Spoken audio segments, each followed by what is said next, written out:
7월 19일 아침 저희들에게 주시는 하나님 말씀 사무엘하 19장 1절로 8절까지 말씀입니다.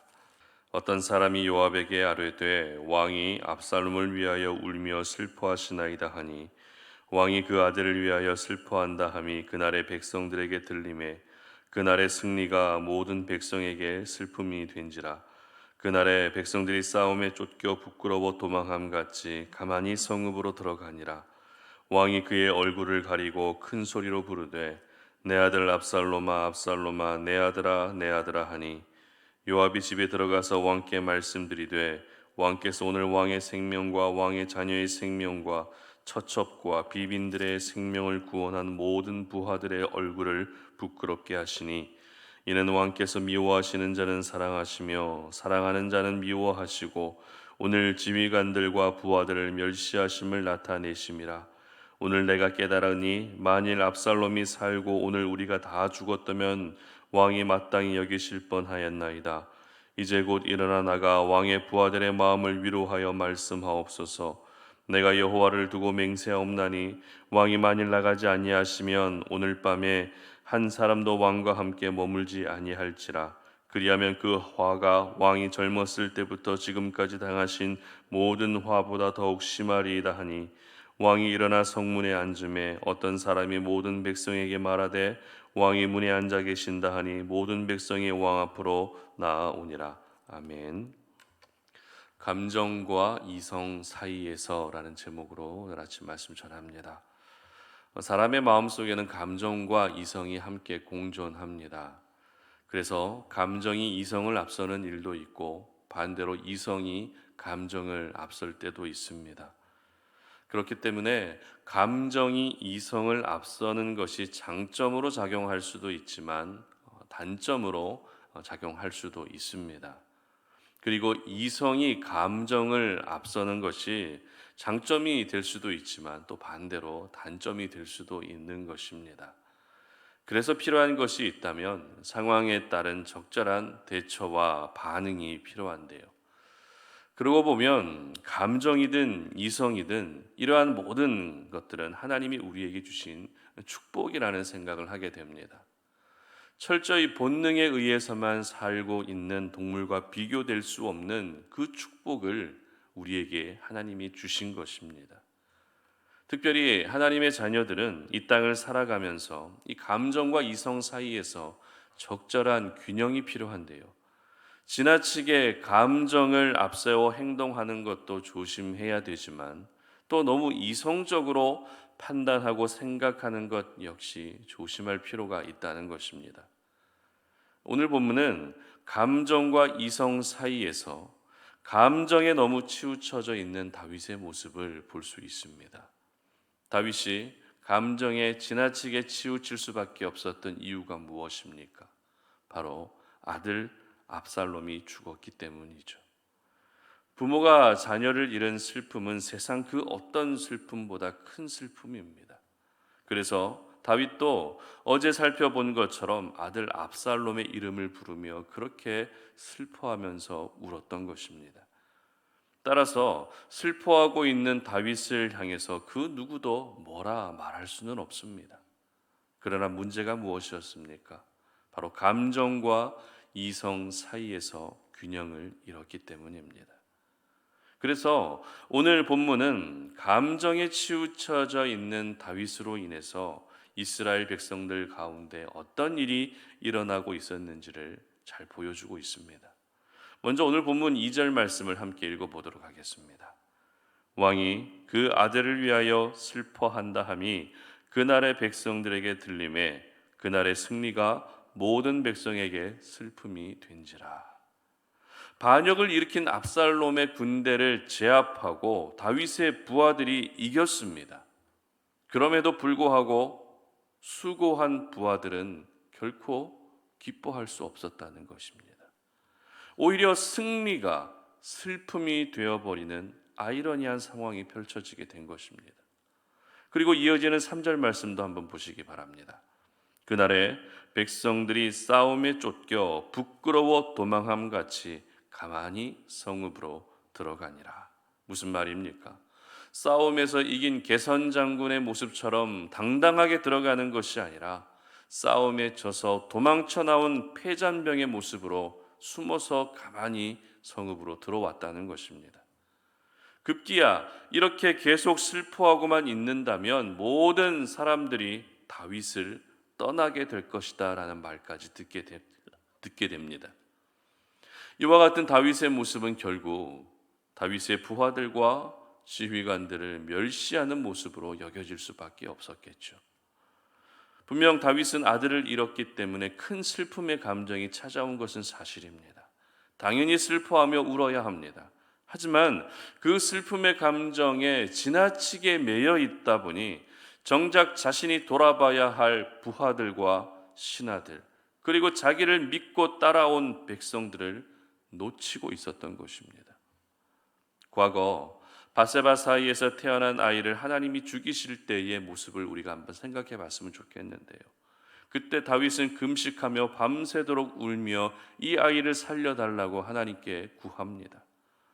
바세바를 범한 자신의 죄 때문에 태어난 아이였기 때문에 다윗에게 그 아이는 아픈 손가락과 같은 존재였습니다. 그래서 더욱더 슬퍼하며 간절한 마음으로 하나님 이 아이를 살려주시옵소서 이렇게 기도합니다. 그러나 어떻게 됩니까? 결국 그 아이는 죽습니다. 이때 아이가 죽자 다윗이 보인 반응은 정말 충격적이었는데요. 언제 슬퍼했냐는 듯 땅에서 일어나 몸을 씻습니다. 몸에 기름을 바릅니다. 옷을 갈아입습니다.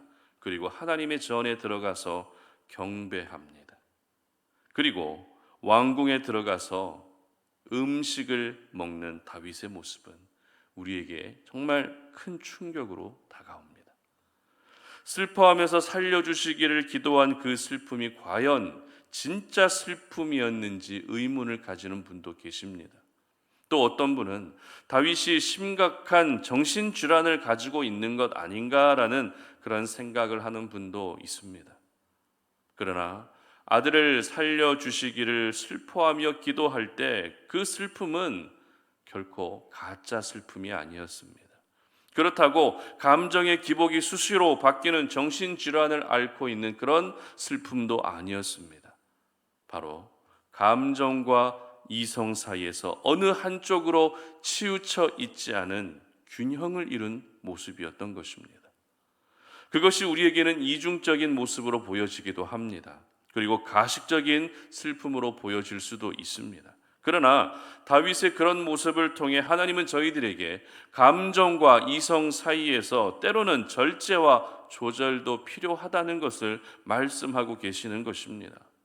감정에 지나치게 함몰되어 정작 감당해야 될 사명과 역할을 감당하지 못하는 일이 없게 해야 한다라는 것을 말씀하셨다는 것입니다. 그래도 이때만 해도 다윗은 감정과 이성 사이에서 어느 한쪽으로 치우치지 않았습니다. 그러나 오늘 본문에 기록된 아들 압살롬의 죽음 앞에서는 모든 부하들과 신하들이 시험에 들 정도로 슬픈 감정에서 헤어나오지 못하는 다윗의 연약한 모습을 우리는 보게 된다는 것입니다. 그렇습니다. 하나님의 사람은 감정도 중요하고 이성도 중요합니다. 그러나 그보다 더 중요한 것이 무엇입니까? 감정과 이성 사이에서 적절한 조화, 절제와 조절, 그리고 균형이 더 중요한 것입니다. 슬프다고 해서 슬픔의 감정에만 사로잡혀서 이성적인 판단력이 흐려지면 안 되죠. 어떤 서운한 감정이 찾아왔다고 해서 그 서운한 감정에만 매몰되어서 이성적인 판단력이 흐려지면 안 되는 것입니다. 또 우리가 너무 기뻐한 나머지 그 기쁨에 사로잡혀서 이성적인 판단력이 흐려지면 안 되는 것입니다. 그렇다고 우리가 이성적인 부분만을 강조하면서 울어야 할 때 울지 않고 슬퍼해야 할 때 슬퍼하지 않으면 또 안 되는 것이겠죠. 결국 하나님의 사람은 감정과 이성 사이에서 균형을 이루면 안 되는 것입니다. 그래도 다행히 요압의 말에 다윗은 반응하게 되는데요. 본문 8절 말씀 보시기 바랍니다. 왕이 일어나 성문에 앉음에 어떤 사람이 모든 백성에게 말하되 왕이 문에 앉아 계신다 하니 모든 백성이 왕 앞으로 나아오니라. 아멘. 자, 잠시 놓치고 있었던 이성적인 판단을 다시 하게 됩니다. 그리고 있어야 할 자리로 다시 돌아가게 됩니다. 그리고 내일 살펴볼 본문이지만 반란을 제압하고 다시 왕궁으로 귀환할 준비에 돌입하게 됩니다. 특별히 저희들은 오늘 슬픔의 감정에서 헤어나오지 못한 채 이성적인 판단력조차 완전히 흐려져 있었던 다윗을 다시 이성적 판단을 할 수 있도록 옆에서 역할을 해주었던 요압에 대해서 잠시 생각해 봐야 되는데요. 여러분, 요압이 누구입니까? 용맹한 장군이자 다윗의 오른팔입니다. 그러나 요압은 야망을 가진 사람이었습니다. 즉, 요압의 모습이 성경에 그렇게 좋은 모습으로 기록되고 있지는 않다는 것입니다. 하지만 하나님은 그런 요압을 통해서라도 다윗이 다시 균형을 이루고 중심을 지키기를 원하셨던 것입니다. 하마터면 모든 신하들이 다윗으로부터 등을 돌릴 수 있는 위기 가운데에서 다윗을 설득시킬 수 있는 유일한 사람이 바로 요압이었기 때문에 하나님은 이 요압을 사용하셔서 감정과 이성 사이에서 다윗이 균형감을 찾도록 하신 것입니다. 이처럼 감정과 이성 사이에서 균형감을 잃지 않는 것은 정말 중요합니다. 하나님은 오늘도 우리가 이 감정과 이성 사이에서 균형을 이룰 수 있도록 내 주변의 어떤 사람들을 통해서도, 그리고 어떤 상황과 사건을 통해서도 균형을 이룰 수 있도록 우리에게 함께 주시는 것입니다. 우리가 너무 감정에 지나쳐도 하나님의 뜻을 분별할 수 없고, 그리고 이성적인 판단력이 너무 강해도 우리는 하나님의 뜻을 분별하기가 어려워지는 것입니다. 따라서 감정과 이성 사이에서 균형감을 잃지 않는 것이 하나님의 뜻을 분별할 수 있는 방법이 되는 것입니다. 그리고 감정과 이성 사이에서 저희들이 또 기억해야 할 중요한 사실이 있습니다. 그것은 바로 영성으로 이어지게 해야 한다라는 것입니다. 감정이 앞서더라도 그 감정이 영성으로 이어질 수 있어야 되고, 이성이 앞서더라도 그 이성이 영성으로 이어질 수 있게 해야 하는 것입니다. 우리는 삶 속에서 감정도 필요하고 이성도 필요하지만 가장 저희들에게 요구되는 것이 무엇입니까? 바로 영성입니다.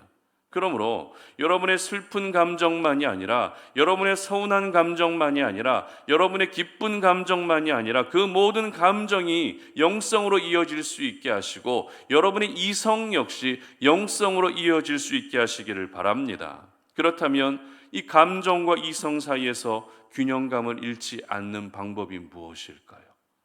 그리고 감정도 이성도 모두 영성으로 이어질 수 있게 하는 방법이 무엇일까요? 오늘 본문은 아니지만 앞서 소개해드렸던 밧세바 사이에서 태어난 아이가 죽고 난 후에 다윗의 모습을 우리는 주목할 필요가 있습니다. 다윗은 죽은 아이를 더 이상 어찌할 수 없다는 현실을 받아들인 후에 가장 먼저 여호와의 전에 들어가서 경배합니다. 전혀 하나님께 경배할 수 없는 상황임에도 하나님께 경배했던 다윗의 이 모습이 바로 감정과 이성 사이에서 균형감을 잃지 않는 방법입니다. 감정과 이성이 모두 영성으로 이어질 수 있게 하는 방법인 것입니다. 그러므로 여러분 모두가 예배할 수 있는 환경에서만 예배하는 것이 아니라 예배할 수 없는 환경에서도, 예배하기 어려운 그 환경에서도 하나님을 예배하고 경배할 수 있기를 바랍니다. 그래서 감정과 이성 사이에서 어느 한쪽으로도 치우치지 않는 늘 균형을 이룬 하나님의 사람들 되시기를 주님의 이름으로 축복합니다. 함께 기도하겠습니다. 하나님 감사합니다. 오늘도 이 아침에 우리가 하나님 말씀 앞에 우리의 모습을 돌아보며 여러 가지 상황들을 겪고 여러 사람들을 만나면서 때로는 감정에 치우칠 때도 있고 때로는 이성적인 부분에 치우칠 때도 있는 우리의 연약한 모습을 보게 됩니다. 그러나 하나님은 언제나 우리에게 균형을 말씀하십니다. 절제와 조화를 말씀하십니다. 그래서 내 감정 때문에 사람들에게 상처를 주지 않고, 또 내 이성적인 판단 때문에 사람들에게 상처를 주지 않는 균형을 이룬 삶을 하나님이 원하시는 줄 믿습니다. 오늘 이 시간 우리가 하나님 말씀을 통해서 우리의 삶을 결단하며 나아가오니 우리의 감정과 이성 사이에서 균형을 이룰 수 있도록 도와주시옵소서. 감정이 앞서든 아니면 이성이 앞서든 그 모든 것들이 영성으로 이어질 수 있게 하여 주시기를 원합니다. 하나님을 예배할 수 있는 자리에서만이 아니라 예배하기 어려운 그 자리에서도 하나님께 예배하며 경배하면서 이 균형과 영성이 우리 가운데 주어질 수 있도록 은혜를 베풀어 주시옵소서. 감사드리며 예수님의 이름으로 기도드립니다. 아멘.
아멘.